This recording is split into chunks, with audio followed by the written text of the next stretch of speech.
내 집을 사고 싶은 무주택자 분들이라면 음. 지금부터는 전세가가 오르는지를 음. 유심히 좀 챙겨보시면 좋지 않을까. 음. 그러면 타이밍을 좀 잡을 수 있지 않을까 생각이 듭니다.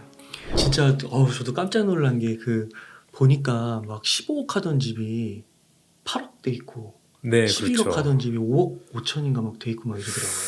예, 그래서 처음에는 이제 그게 이제 뭐 어떤 특수거래 아니냐, 아니면은 뭐 속칭 얘기하는 다운거래가 아니냐, 뭐 이런 얘기도 많이 있었는데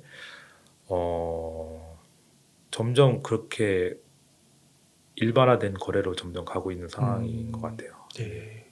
그러면 이게 되게 속도가 좀 빠르다고 보시나요? 이게 하락 속도가요? 네, 금융위기에 비해서는 하락 속도가 빠른 것 빠르죠. 같아요. 네. 음. 왜냐면 금리가 올라가면서 하락 속도를 부추긴 듯한 느낌이 좀 있어가지고 예, 근데 하락 속도가 급한 만큼 또 일종의 기술적 반등이라고 해야 되나요? 그런 것도 좀 생기지 않을까 내년에는. 그래서 뭐 그게 대세 상승이라고 하기는 어렵을 수 있지만 일시적인 반등은 좀 내년 정도에 한두 번은 나오지 않을까라는 생각은 개인적으로 하고 있습니다. 네. 그러면 이게 집값이 몇몇 지역들은 말씀해 주신 대로 그 데이터로 나오는 게 40에서 50%가 빠졌잖아요. 네, 정말 많이 빠졌는데 네. 여기서 혹시 더 빠질 수도 있는 건가요? 아니면 이 정도면은 단기간에 빠졌어도 충분히 40, 50%면 빠졌지. 네. 원래는 한 3년에 빠지는 거 1년에 빠졌어도 네. 2년이라는 기간을 더 보면 더 떨어질 수도 있는 건가, 아니면은 이 정도면 그냥 충분히 빠졌다고 볼 수 있는 건가? 그거는 참 어려운 질문이긴 한데 사실은 사는 사람의 심리에 따른 것 같아요. 예. 그러니까 지금 매수자들은 지금 거래를 할 때 매도자한테 대부분 한 호가 정도 더 낮춘 거래를 원하고 있거든요. 그렇죠. 예. 이 정도 가격이면 사겠다. 뭐 이런 얘기들을 하고 있는데 그런 얘기들이 좀 줄어드는 시점이 돼야 이제 바닥에서 좀 굳히기가 되는 그런 시기가 오지 않을까 싶은데 아직까지는 계속 조금 더 낮은 가격들을 좀 원하고 있으신 것 같고요. 만약에 이제 지금 침체기에서 이제 바닥기로 간 겁니다. 그래서 네. 바닥기에서 이게 이제 다시 언젠가는 뭐 회복기라고 하나요? 그 다음에 뭐라고? 그렇죠. 뭐 일단 변곡점이라는 게 있겠죠. 네. 그럼 그 변곡점까지는 그 바닥기간에서 머무는 기간이 혹시 이런 게 있나요? 아무래도 뭐 기간이 얼마나 길지 짧을지와 관계없이 그 바닥이라는 기간은 분명히 있죠. 예, 거래량이 좀 살아나고, 예, 거래량이 그래도 예년 수준만큼은 좀 살아나야 거래량이. 좀, 예, 왜냐면 이게 주식에서도 제가 주식은 잘 모르지만 거래량이 터지고 나서 뭔가가 일어나는 거 아닙니까? 주식 투자도 하셨다고 책에. 예, 예, 그냥 맛만 봤습니다. 네. 네, 네. 하여튼 그런데 예, 그래서 거래량을 통해서 어떤 그 다져가는 기간은 분명히 있어야 되지 않을까라는 생각을 좀 합니다. 네.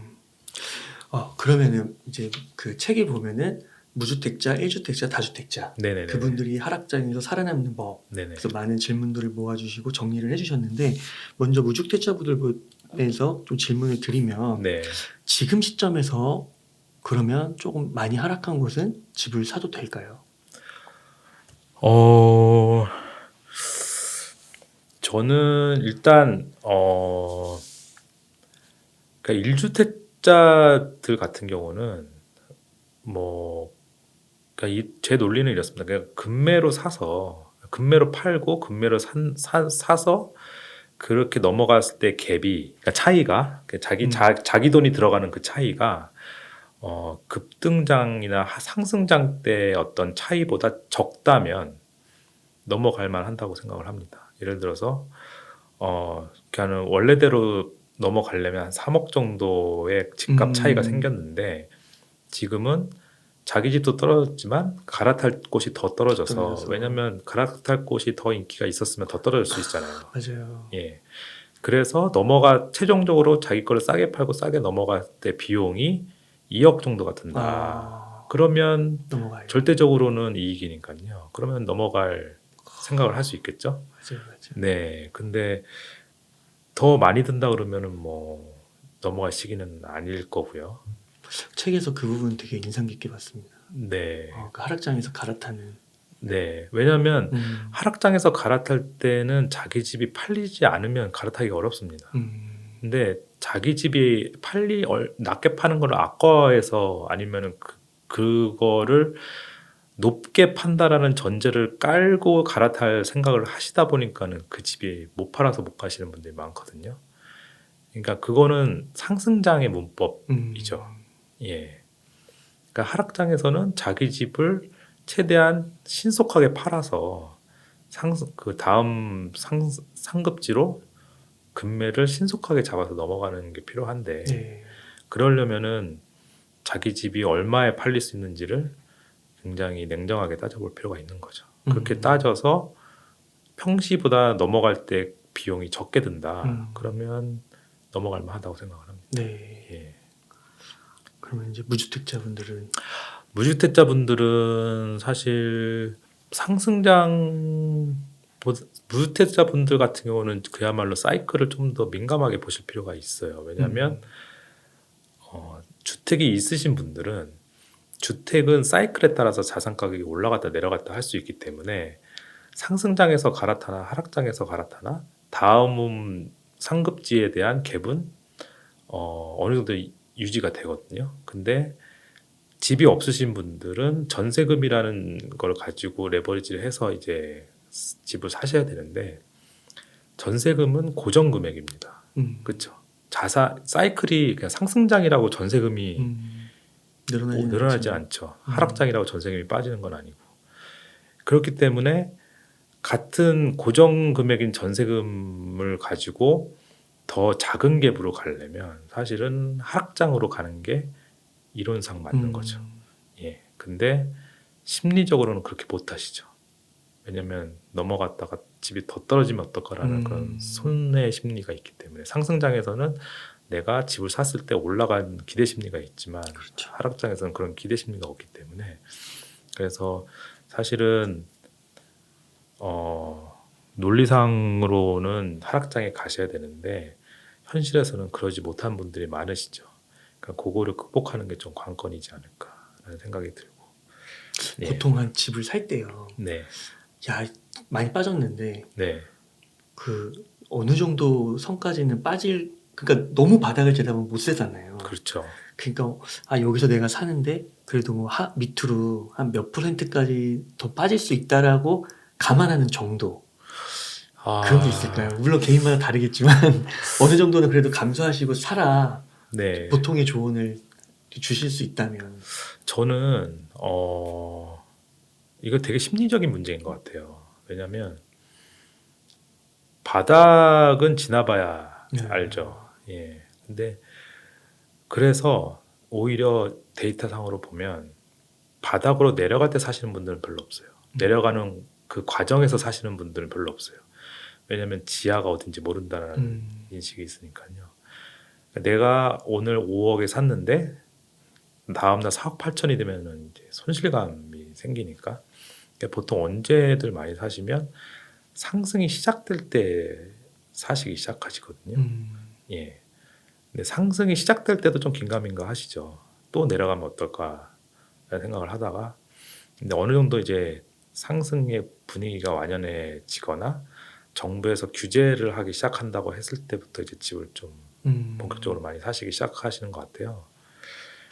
근데 그 심리를 뛰어넘을 수 있는 분들은 제가 언급해드릴 필요가 없지만 그 심리를 뛰어넘기가 어렵다라고 하시는 분들은 차라리 상승으로 고개를 들 때 사셔라 라는 말씀을 드리는 게 현실적이지 않을까 싶습니다. 근데 그게 언제냐면 전세대란이라는 뉴스 기사가 이제 나는 시점이에요. 예. 전세대란. 네. 왜냐하면 전세대란은 앞으로도 이제 날 타이밍이 이제 오겠죠. 왜냐하면 대출 금리가 이제 월세보다 낮아지는 시점이 되면 사람들은 전세를 선택을 할 거고 하지만 집값은 여전히 지지부분한 그런 상황이 된다 그러면 사람들은 전세로 많이 그쵸. 가게 될 거 아닙니까? 살 리가 없죠. 예, 음. 기대 심리가 없으니까 그런 사람들이 많으면 많아질수록 전세 물량은 줄게 될 거고 그러면 언젠가는 전세가 부족하다는 얘기가 이제 나오기 시작하겠죠. 예, 전세가도 조금씩 오를 거고. 전세가도 이제 오르기 시작할 거고. 예, 그러니까 내 집을 사고 싶은 무주택자 분들이라면 지금부터는 전세가가 오르는지를 유심히 좀 챙겨 보시면 좋지 않을까. 그러면 타이밍을 좀 잡을 수 있지 않을까 생각이 듭니다. 이게 단지별로 또 다를 수가 있으니까. 그렇죠. 단지별로 다 다르죠. 뭐 단지까지 제가 네. 어떻게 뭐라고 말씀드릴 수 없을 거예요. 그렇지만 이 보편적인 요거를 이제 단지에 네, 적용을 자기가 해서. 사고 싶은 단지의 전세가가 어떻게 변하는지를 잘 챙겨보시면 되지 않을까 싶은데요. 네. 혹시 이 전세 대란 외에 또 뭐 한두 개 정도 더 있을까요? 이게 이런 신호가 나오면 바닥에 근접했고. 일단 전세 대란 이전에 나올 신호는 이제 거래량이 늘어나는 게 먼저일 거고요. 거래량. 예, 왜냐하면 실질 거주하시는 분들은 먼저 움직이시기 때문에 예. 어차피 사셔야 되는 분들이 있으시거든요. 그러니까 사이클에 관계없이 사셔야 되는 분들이 있어요. 뭐 아이의 학업이라든가 뭐 이런 생애에 대한 이유 때문에. 근데 그분들이 사셔야 되는 이유가 있다고 해도 시기를 안 보는 건 아니니까 그분들이 이제 먼저 움직이시겠죠. 그러면 이제 거래량이 먼저 좀 반응이 올 거고요. 거래량 반응 이후에 이제 전세가의 어떤 그런 반등이나 이런 조짐들이 그 뒤를 이제 따르게 될 것 같고 뭐 이런 식으로 좀 챙겨 보시면 되지 않을까 싶습니다. 네. 네. 네. 그러면은 다음 질문으로 네. 지금 현재 그 서울하고 네 곳, 과천, 북남, 분당, 하남, 광명 여기는 이제 규제가 풀리지 않았잖아요. 네네. 혹시 이곳이 앞으로 규제가 풀릴 가능성이 있다고 보시나요? 네, 그럼요. 예, 풀리겠죠. 뭐 언젠가 풀릴지는까지는 제가 말씀드릴 수는 없지만, 예, 이것들이 한꺼번에 풀릴지 아니면 순차적으로 풀릴지는 모르겠지만, 뭐 아무래도 뭐 갈수록 뭐 하락장이 더 깊어지거나 뭔가 거래량이 떨어진다고 하면, 예, 여기도 언제든지 풀릴 가능성은 있지 않을까라는 생각을 합니다. 그렇군요. 네. 진짜 와 여기도 풀리는구나. 와. 예. 그래서 사실 실제로 지금 이제 수도권이 풀리고 나서 재밌는 현상이 생겼는데, 집을 생각하시는 분들이 여기가 풀어졌는데 서울이 안 풀어질까라는 생각을 하기 시작하셨어요. 와. 그러니까 이제 서울을 보기 시작한다는 거죠. 예. 그렇구나. 그래서 매수의 방향을 조금 기다리는 거예요. 기다리는 쪽으로 좀 가시는 분들도 좀 진짜요? 생기고 있습니다. 네. 와, 그렇구나. 예, 뭐 누가 봐도 음, 다음 수순으로 보인다면, 음, 그리고 이 하락장에서 그 중요한 거는 짜잘한 거 10개 사는 게 아니라 가장 좋은 거 한 개 사는 게 그게 중요한 거거든요. 네. 왜냐하면 상승장에서는 내 돈 1억을 가지고 살 수 있는 거는 거의 없었어요. 그쵸. 근데 하락장에서는 가격이 떨어지니까 내 돈 1억을 가지고 살 수 있는 건 점점 늘어날 거 아닙니까? 점점 좋은 것들도 범주에 들어가게 될 거고, 지난 금융위기 같은 경우는 뭐 1억을 가지고 강남도 살 수 있었으니까요. 근데 그런 일이 앞으로는 발생하지 않지 않을까요? 그렇죠. 요번 장이 아무리 하락한다 그래도 1억을 가지고 네. 강남 살 수는 없을 거고요. 지금 이렇게 떨어졌다고 해도 갭이 크던데요. 그럼요. 네. 왜냐하면 그만큼 이제 돈의 크기가 늘어났으니까요. 절대적인 이제 통화량은 늘어났으니까 그렇게 하기는 어렵겠지만, 제가 말씀드리는 거는 이제 1억으로 강남을 살 수 있다는 얘기가 아니라 이제 1억으로 살 수 있는 범위가 늘어난다는 거죠. 예. 그러니까는 상승장에서 1억으로 지방 아파트를 살 수 있었다라고 한다면 그게 점점 이제 수도권 남부를 살 수 있는 금액이 될 수도 있는 거고, 수도권 중부를 살 수 있는 금액이 될 수도 있는 거고, 뭐 그런 식으로 점점 이제 선택의 폭이 넓어진다는 거죠. 그럼 거기서 이제 해야 될 것은 가장 좋은 거를 사야 다음 상승장 때 가장 순번이 빨리 올 거 아닙니까? 예, 상승의 온기가 가장 먼저 올 만한 순번을 사야 된다는 거죠, 지금은. 네. 예. 근데 그 통화량이 늘었는데 네. 매가는 그렇게 올랐는데 왜 전세가는 그만큼 안 오른 건가요? 사실 매가가 전세가보다 더 많이 오르는 이유는 매가는 실수요에다가 투자자가 같이 붙어서 그렇지 않습니까? 예. 근데 전세는 실수요 100% 실수요로만 움직이는 시장이니까 그러니까 당연히 매가가 오버슈팅이 더 일어나겠죠. 예. 그러면 그런 취득세, 뭐 양도세 이런 것들도 면제될 가능성이 있을까요? 그건 제가 정부 관계자가 아니라서 예, 그건 뭐 제가 뭐라고 말씀을 드릴 수는 없겠지만 뭐 급한 놈이 우물을 파겠죠. 예. 그러니까요. 참. 그 비과세도 보니까 거주에서 이제 바뀌었더라고요. 보유만 해도 네. 뭐 상생 임대인제도 그런 것도 좀 완화시켜준 것 같고. 그래서 이런 거를 또 정책 이런 거를 어떻게 좀 풀어주는지에 따라서 이게 또 바닥을 좀 가늠할 수 있는. 네, 아무래도 정책이 풀어지면은 그에 따른 뭐 거래량이 산다던가 이런 쪽에서 어떤 그 일종의 마중물 역할을 할 수 있을 테니까요. 근데 정책이 그 어떤 신호라고 보기는 좀 어려울 거고 정책이 일어나고 나서 그 다음에 이제 그 결과값이 뭐가 되느냐가 이제 그거를 좀 살펴볼 필요가 있습니다. 왜냐하면 정책을 예상하고 들어간 사람들이 지금 계속 물리고 있거든요. 예. 그러니까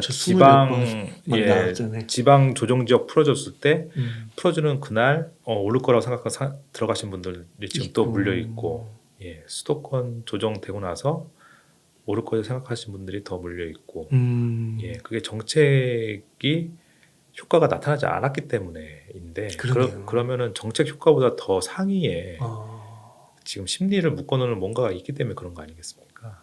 그러니까는 앞으로 나오는 정책들도 그 효과가 나오는지를 확인하고 들어가야 되는 상황인 것 같아요, 지금. 네.